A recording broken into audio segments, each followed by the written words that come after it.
Welcome back to School of Calisthenics. It is Tim, Seth and Jacko, and it is Q&A number 16, and we've got the Seth special. Yeah, so we're going to introduce you guys to Seth. He's a guy we've been working with for a while, got a lot of time and respect for, been a great addition to our team, and is picking up some areas of our training and development of our business, and the products that we're going to start to develop and put out there. There's a huge amount of really valuable work on that. So we thought it was time for you guys to get to know him a little bit better. There was actually a Q&A, I think, or a little bit of a, you guys did something for YouTube. I wasn't invited to. Yeah. That was the quick fire question. Oh, the quick fire I got a bit awkward. We weren't talking about the last question. This is Jacko asked off camera. Yeah, and that was, I've got no, Seth said it. Shall I tell you what it was? We just had, before we came live, we talked about how Jacko will interrupt. He can't, 3 people now, he's got endless opportunities to butt in. The last question was, Tim or Jacko? And Seth said Jacko. There was pressure from behind the camera. It was just a quick fire thing. We said other things like burger or salad, and he said salad, and we knew he means burger, but so he got a few things wrong. Yeah, bad choices. But I am gracious enough to forgive you. Alright, Seth, tell the people a little bit about your training background, how we met, where you were, and what your sort of stage you were when you got back from what you were doing before. So training background in terms of personal training. Growing up, my mum was a physio, and she had like a Grey's Anatomy book, she had like a neurology book for physiotherapists. And so growing up, I used to read these books, and like that was like my first interest in the human body and functional anatomy. And as I got older, I then did the typical PE at school, personal training course. But it was quite interesting when I got to the personal training course side of things, especially in this country. That I was just looking at what we were learning. I'm like, this is the level of this is something else. So I was kind of going, where do I stake myself in terms of my learning? Do I look at the fitness industry, or do I look more like the sports science physio world from the books I've been reading from when I was younger? And that was when I met you guys, because I was doing personal training, working in the fitness world, but then I met 2 sports science guys who were working with elite athletes, and that I think it was just before the Rio Games, before you went out there too. And no one knows already. That's why I got your Paralympic kicks on too. That was to make up for the previous interview. Back in my good books. But yeah, I've been working as a personal trainer for a few years, and I wanted to kind of see what it looked like, delving more into the sports science kind of things. But doing calisthenics with yourselves has been really interesting. Now looking at the trainers course of looking larger scale in the fitness industry, how can we upskill personal trainers to become really good coaches with a lot more wealth of knowledge. So yeah, normal traditional personal trainer. What about your training? When you're in the gym, what have you been doing? How have you spent your time over the last 10 years? So jack of all trades, that's for sure. When I was younger, teenage years, you just wanted to get big. So the old gym I used to go to. It's worse. So literally my training was your classic bodybuilding style. You do splits? Yeah. Not the splits. Well. Monday, International Chest Day. Tuesday, back. Yeah, literally that was it. Yeah, it was I think 17 years old. I was just pushing up the bench press every single week on a Monday. Tuesday and Wednesday. Tuesday and Wednesday. And how many sit-ups did you do in your bedroom at night? Probably not as many as you. But yeah, that was the start to my training. And then I got shoulder injuries. The classic. It was all one single plane of movements, and no rotated cuff work, no stability work in the shoulder joint, and then it was a case of popping out shoulders and that kind of stuff. And then that was how I really got into calisthenics eventually, because I was like, how do I do this training? How do I look after my body but create stability at the same time? Yeah. So for a few years I'd started doing it myself when I was over in South Africa, and then I was doing boot camp style fitness training as a business, do some personal training with using bodyweight exercises. But it was when I met you guys really that I started to take on more of the science behind calisthenics and how we can apply that into healthy movement. I think that's an interesting thing, because my route into what I do now came through sort of a sports performance route from the start. So I've done some PT along the way, but not a huge amount. So Seth brings a wealth of knowledge and experience to business that actually Dave and I have done. Dave did the same thing. From being an elite athlete, came into work with elite athletes pretty much straight away. You've done again some PT along the way, but Seth's done way more of that than us. So it actually brings a real depth to what we're trying to develop. to start to round off our knowledge base. So having that experience, and there's one thing that I've seen over the years when I'm in gyms, and I've spent a lot of time in different gyms across over the years, is understanding the knowledge base around that sort of stuff. So trainers, it's not, I'm not going to start to sort of be critical, but there's a certain amount of gaps in the courses that PTs and people working in fitness are going through, where there's some knowledge around, like Seth referred to, like the functional anatomy, how the body moves, how it works, exercise progression. And that's where I think calisthenics and what we're looking to develop from a trainer's perspective is really exciting, is we're using calisthenics as a vehicle to communicate better movement and understanding better movement. Yeah. So I've always sort of looked at things, if you understand functional anatomy, you should be able to look at a handstand or a front lever and know what functionally is happening around the joints, what muscles are involved, how that's linking together. And I'm not sure what you think, but I kind of feel that's not a prominent part of fitness. That's a fairly different way of looking at things as opposed to what many PTs would do. Yeah, definitely. I think, first of all, my experience in the personal training world is like the approach massively is a cookie cutter approach, where we just do like a quick course and then we can just group everyone into the same thing. So on personal training course you get very generalised theory, and then you get 7 different clients, all completely different, and you kind of just get into the rhythm of just printing out the same kind of exercise with different weight ratios using machines in the gym, but then also not even educating the client, and not even going that little bit beyond and actually going, even if they haven't asked for it, I'm going to take care of this person's health. And I think calisthenics gives you that because of the nature of it. You can't just take 2 kg off the side. Yeah. You have to think about levers, you have to think about stability, you have to start to include how the core works and how that connects the chain. And I think just naturally calisthenics is a great way of training that kind of forces the education base, and that's why I think doing the trainer's course, School of Calisthenics, is a great idea for any trainer, because it kind of puts you in that space where you have to look along the whole kinetic chain. You have to look at how the shoulder connects with the core and with the hip. Yeah. The cool thing about that is actually, if you wanted to, that's understanding some of that around bodyweight training and calisthenics, but actually the principle is apply the shoulder head. If you want to get press, if you want to go and press 110 kilos overhead, same principles apply. It's a vertical push and movement, but you're actually understanding stability and strength and postural control whilst moving, which is the safest way to move if you understand how the body's going to link. You might not be able to push that extra, like, you see people can actually squeeze out a bit more weight with poor form. Okay, sometimes if you do things strictly, you have to pull back the weight a little bit, and that's the same with pull-ups. Like, if you're doing pull-ups, you can probably do more with poor technique. But again, we're just highlighting that, and that's the sort of the route that we're interested in moving down, and starting to share some of our education about how we pull together our thought process. And again, it's just we've got across the team now, the 3 of us, and with Lani as well, we've got experience across a lot of different facets of sport and exercise science and performance sport and personal training.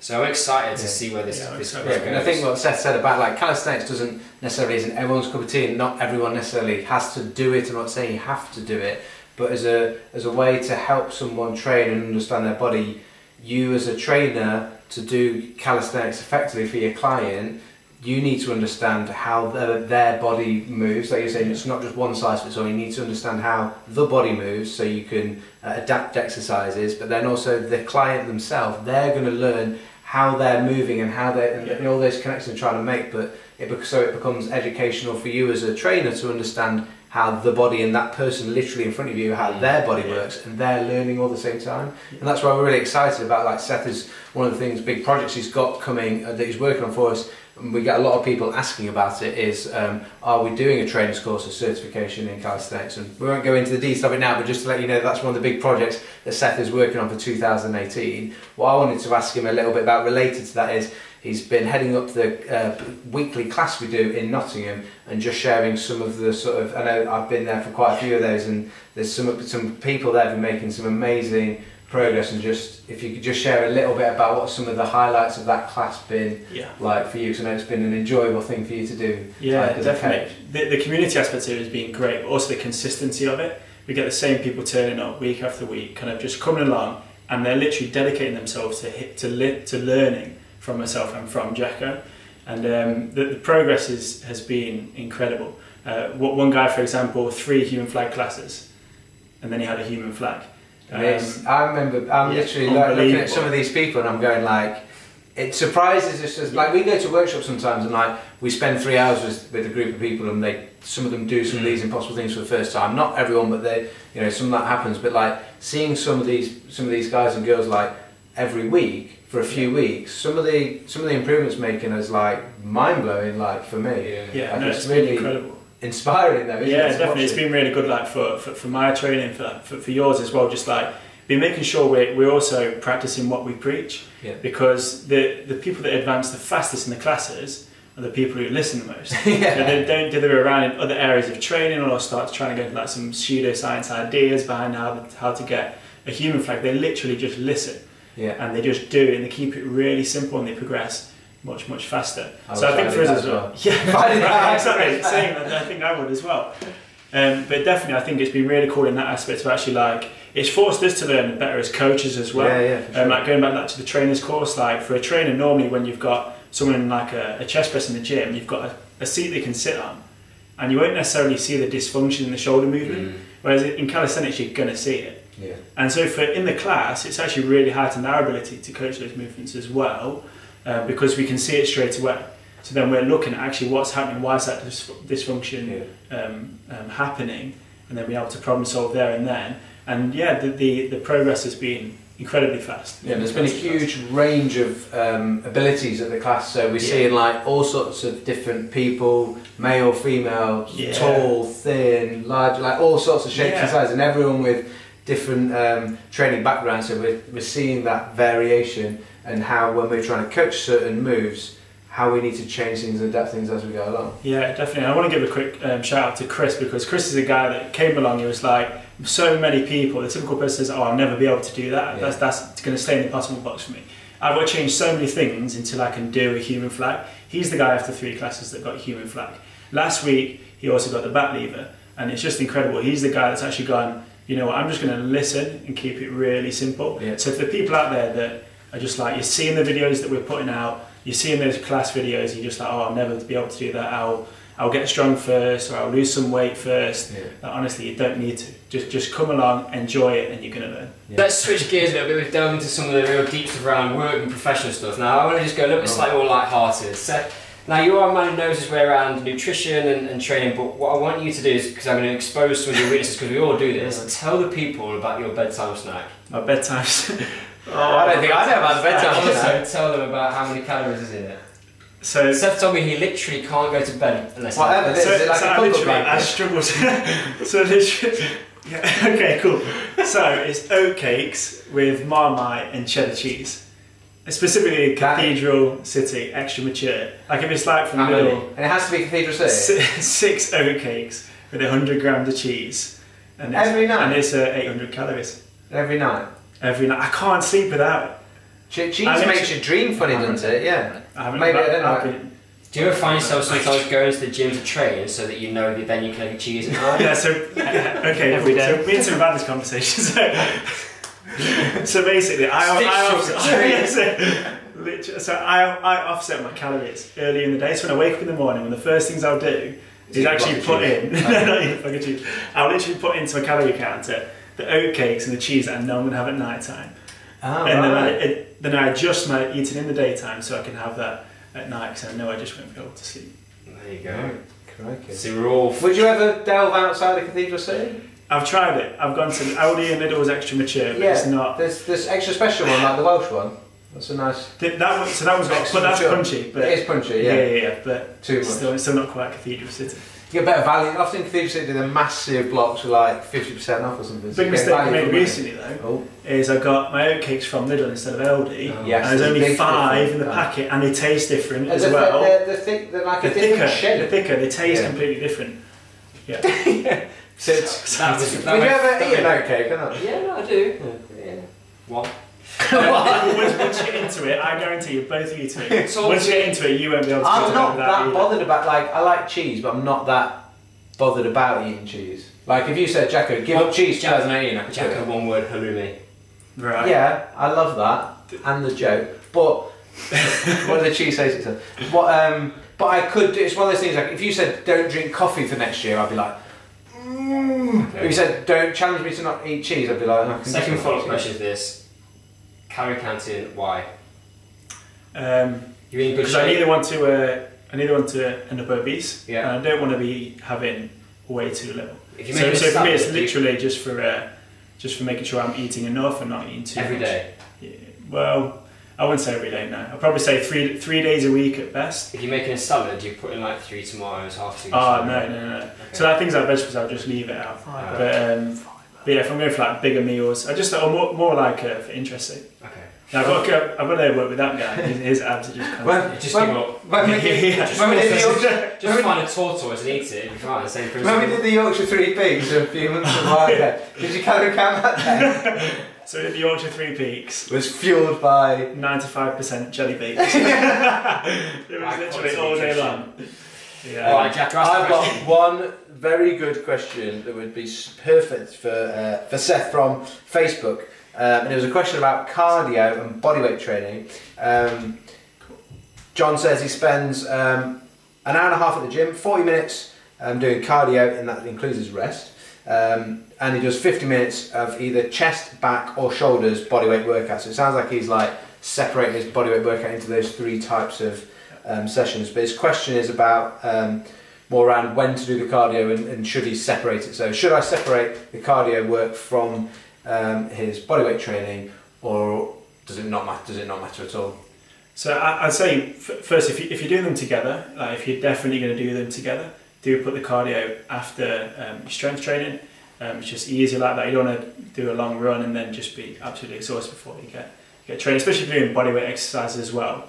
Like we were saying, like if you've got dysfunction or if you're tired, you're going to see it, so you're going to break in the core when you're doing brain exercises and so on and stuff. Would you still do that even if the bodyweight stuff was a conditioning focus? So if it was like a bodyweight exercise of circuits, would you still want to do like a run before or after? How would you kind of mix that up? I'd probably still put the cardio afterwards. I agree. Yeah, just because I want to keep that session nice and clean. I don't want to get into like doing bodyweight squats or push-ups with my elbows flaring, knees tucking in, because once you create those patterns, getting rid of them again is an absolute nightmare. I've done that before. I've done like sessions where I've done cardio bits before then go and do a strength session. I just feel awful. I'd rather just go and do my strength stuff and then just go and gas whatever else I've got out. I've never done, like when we used to, even like back doing rugby times, like hard pre-season, we'd never do the 2 sessions like together. If we were going to do cardio, like fitness stuff and lifting in the same day, one would be in the morning and one would be in the afternoon. And that's what the science Not everyone can necessarily do that,